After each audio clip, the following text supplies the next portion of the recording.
Eu ia começar por fazer aqui uma pergunta ao António. E depois, como nós dissemos, depois as conversas são como as cerejas, portanto as Fluem, perguntas fluem. fluem.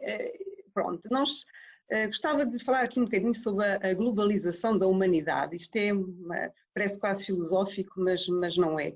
É até muito, muito factual. Portanto, todo este tema que vivemos, não é? Um tema de saúde à escala um bocadinho global, acabou por, mal ou bem, acabou por fazer com que o mundo parecesse estar todo unido, globalizado, em torno de uma causa comum, que é a causa da saúde. Do ponto de vista um bocadinho digamos, das aprendizagens ou desta consciência mais coletiva, o que é que isto nos acrescenta?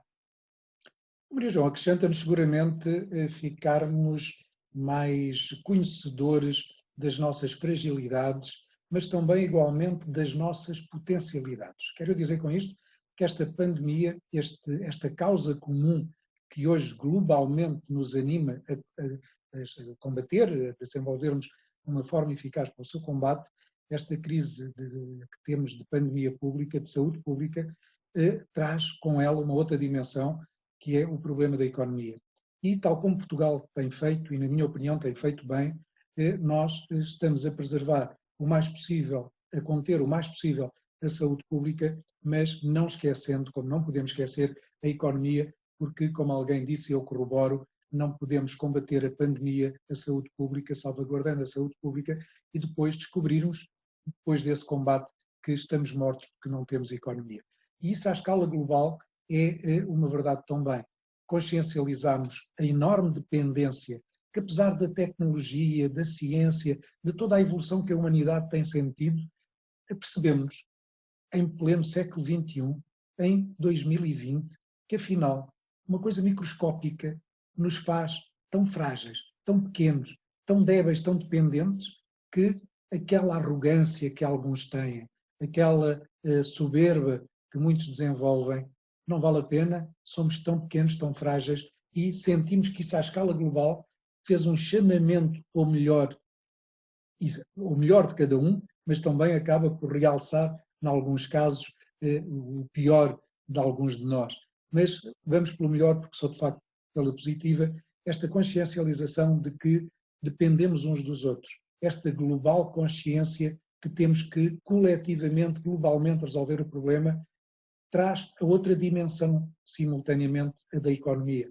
Percebemos que a globalização da economia, afinal, tem perigos. Tem perigos que alguns de nós, enquanto país e enquanto cidadãos, não consciencializamos. E não consciencializamos ou deslocalizarmos para outras regiões, ou desindustrializarmos algumas delas, ou criarmos dependências de abastecimento de determinadas regiões, percebemos que, afinal, um vírus tão microscópico nos ameaça e nos faz depender e acorda-nos para essa realidade em que percebemos que as cadeias globais de abastecimento, que as fragilidades, que as estratégias de defesa nacional, inclusivamente, afinal, cometemos erros que não tínhamos consciencializado, ou pelo menos alguns de nós, e é essa dimensão global, essa consciência que também temos que refletir estrategicamente para que, num primeiro momento, blocos económicos, como é o caso da Europa, tenham que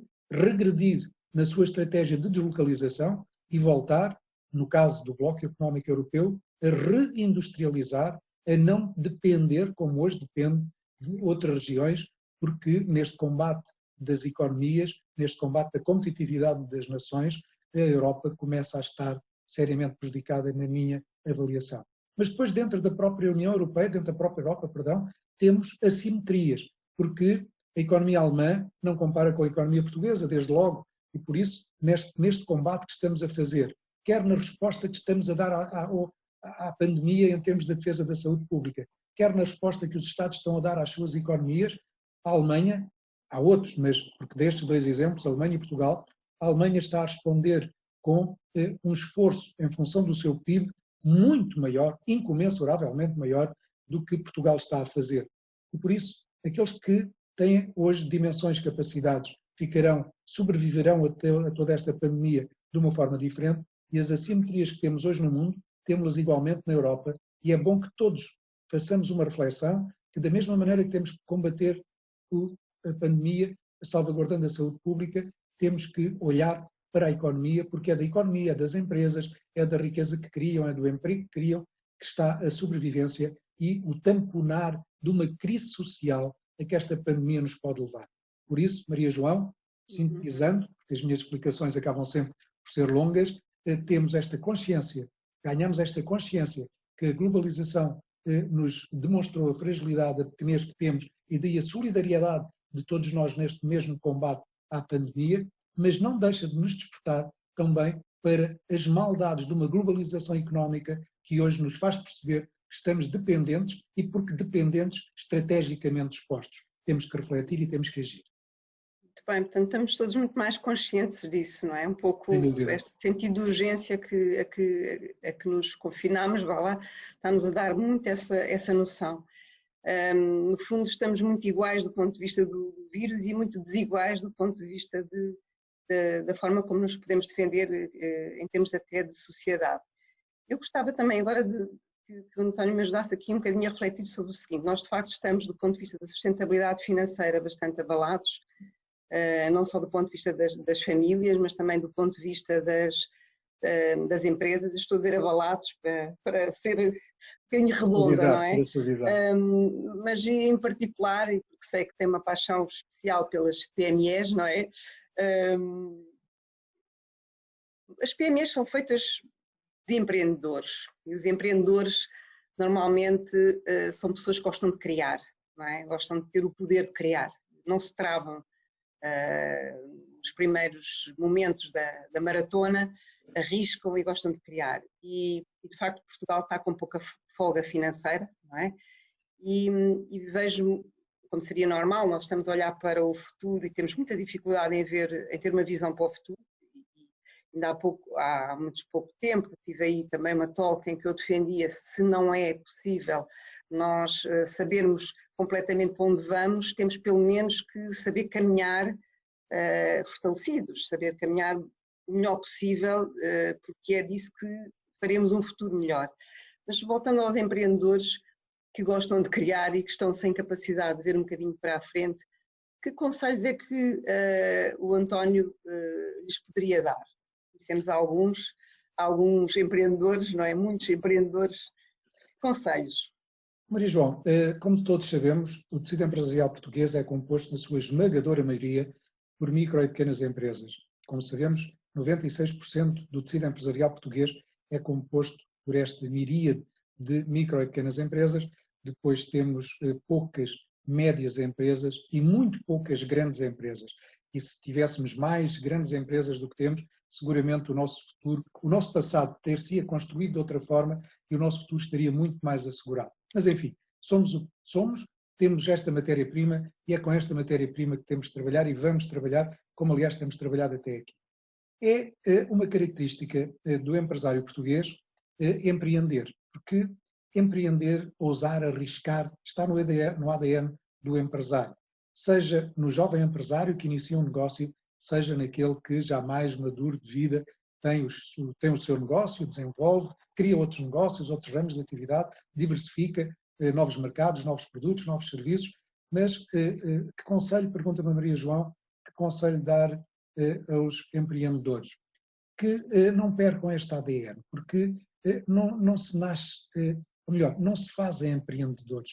Eu defendo que se nasce empreendedor.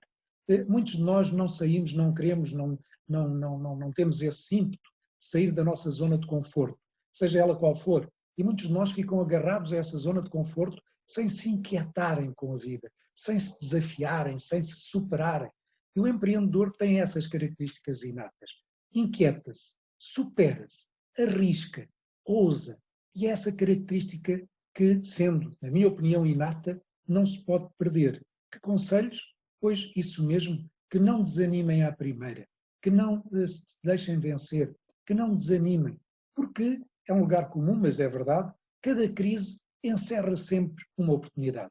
E nós já passamos, quer a humanidade, quer nós no nosso tempo, já passámos, pelo menos, no meu caso, à frente da CIP, pelo menos por duas. Passámos pela crise anterior, que teve as consequências que provocou todas as consequências que nos provocou e da qual felizmente conseguimos sair. Estávamos a sair e estávamos a sair muito bem, precisamente com essa capacidade de empreender, de inovar, de fazer, que os empresários portugueses, independentemente do seu nível etário, do seu setor de atividade, sendo certo que assentámos muito no setor turístico, por óbvias razões, dos fluxos que começaram a ocorrer, mas mesmo no setor turístico, houve um conjunto, uma miríade enorme de novas atividades, de coisas completamente novas, diferentes, uma riqueza de design, lojas que se transfiguraram. Isso deve-se a essa capacidade de empreender, de saber, de querer fazer. Por isso, não percam essa vontade de querer fazer, depois de saber fazer. Temos que aliar, não basta querer, é preciso depois saber. E ter a humildade, que muitas vezes não se tem, mas é um conselho que me permite também transmitir, ter a humildade de, quando não se sabe, perguntar. Porque ninguém nasce ensinado. E hoje a humanidade é tão rica de informação, ainda por cima na era tecnológica que estamos a viver e da digitalização, que não é crime não saber. Ninguém sabe tudo. Os Da Vincis da vida hoje seriam impossíveis, porque o conhecimento humano é tanto, é tão enorme, por isso ninguém sabe tudo. Especializemos naquilo que sabemos fazer, diversifiquemos tanto quanto possível dentro de determinado comportamento, determinadas baias, permita-se uma expressão, determinadas balizas, que era o termo que me faltava, e não tenhamos vergonha de reconhecer que não sabemos, e é na complementariedade, é na partilha de conhecimento que nós saberemos fazer. Por isso, Maria João, saber, querer, fazer, saber fazer, e se não souber o suficiente, partilhar. É na partilha que está, muitas vezes, o êxito das operações. Sim, muito bem. Por alguma razão também estamos aqui os dois a tentar partilhar, pelo menos reflexões.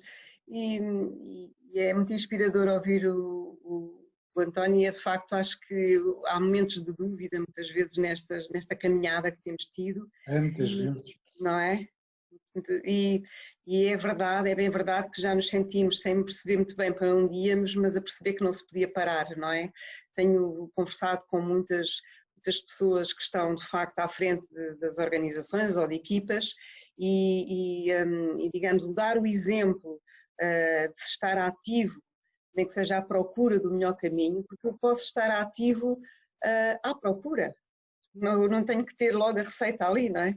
Mas se nós estivermos numa estratégia de procura de soluções e de caminhos, também passamos uma mensagem maravilhosa às equipas que a dada altura se superam e que são capazes de revelar coisas que nós não esperávamos.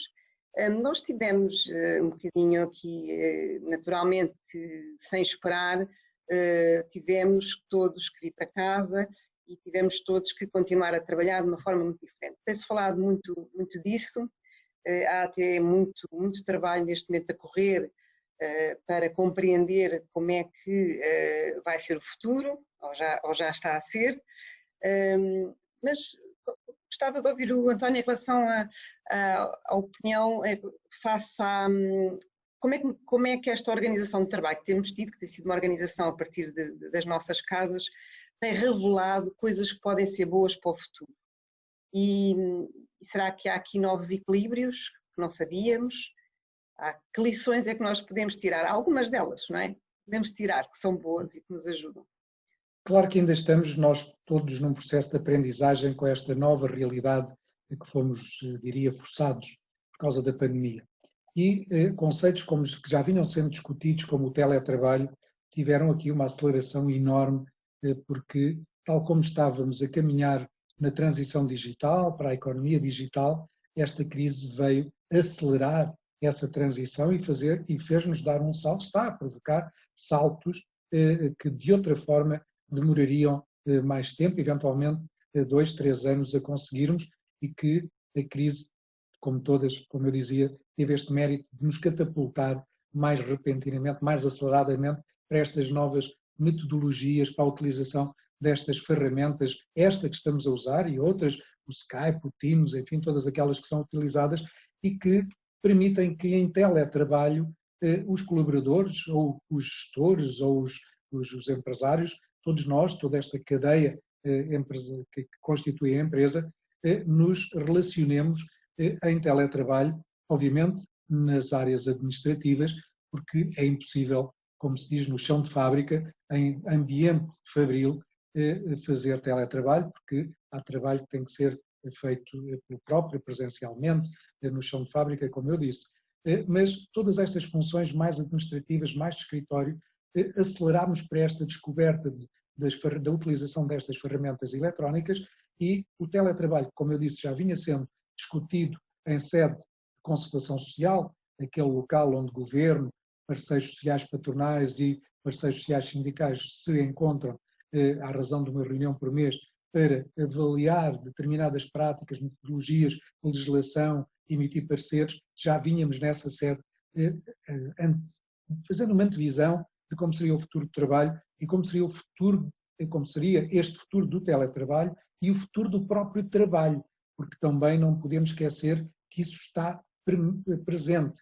Não abandonamos, a crise não nos faz abandonar estudos que tínhamos desenvolvido e a SIC fez um estudo precisamente do futuro do trabalho, onde avaliávamos estas novas realidades, o desaparecimento de muitas tarefas, o desaparecimento de muitas funções, o aparecimento de outras novas, a disrupção que tudo isto vai trazer às relações de trabalho, à relação entre empregadores e trabalhadores, ou à representatividade sindical, porque a multitarefa ou multiempregador, não havendo um único empregador, a defesa dos interesses dos trabalhadores por parte dos sindicatos também já tem que ser outra e tem que ser repensada. Enfim, vínhamos com estas discussões e agora a crise veio acelerar esta avaliação.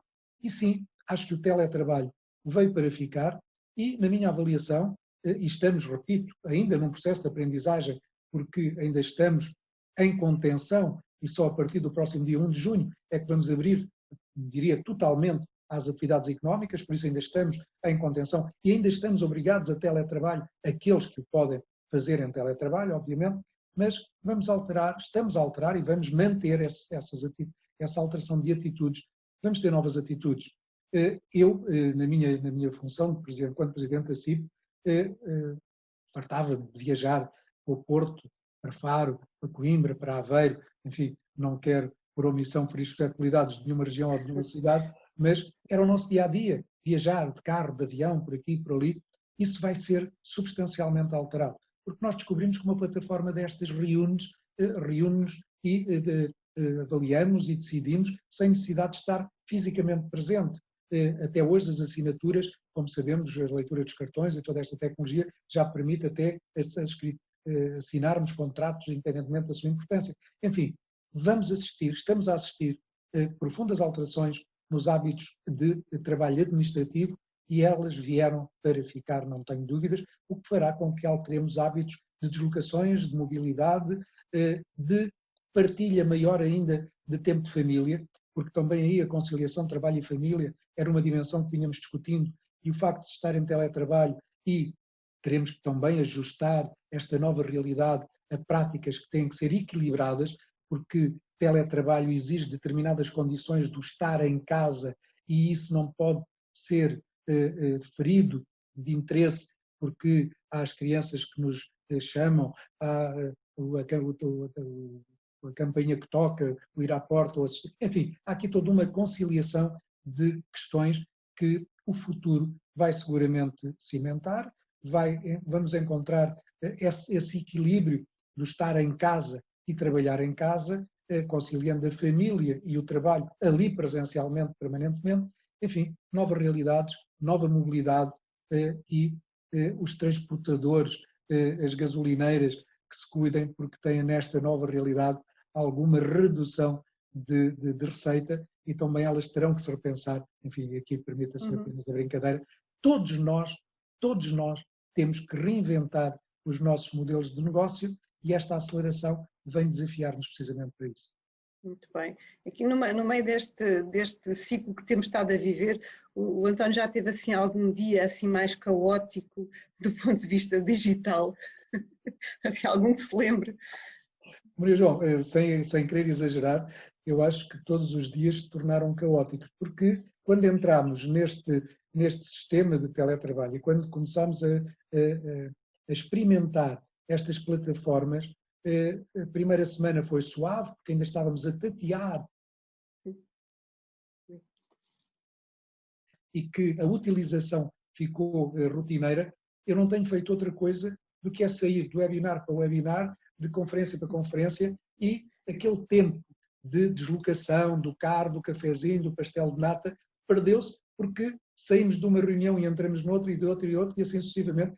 E estes últimos 15 dias, então, Maria João, têm sido caóticos porque eu estou refém do INAR. Eu estou refém do webinar.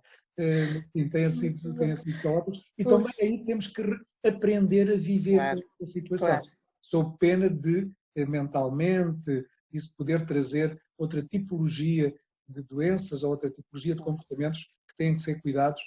Vamos ter que, depois desta imersão nestas novas tecnologias, não nos podemos deixar submergir por elas, teremos que ter uma disciplina, temos que, da mesma maneira que fazíamos com a nossa agenda, quando nos deslocávamos fisicamente, teremos que o fazer agora igualmente, estando permanentemente em reuniões de plataforma eletrónica e não permitir que isso traga uma tipologia diferente de comportamentos e de doenças mentais, eu diria, Sim, claro. que pudesse provocar.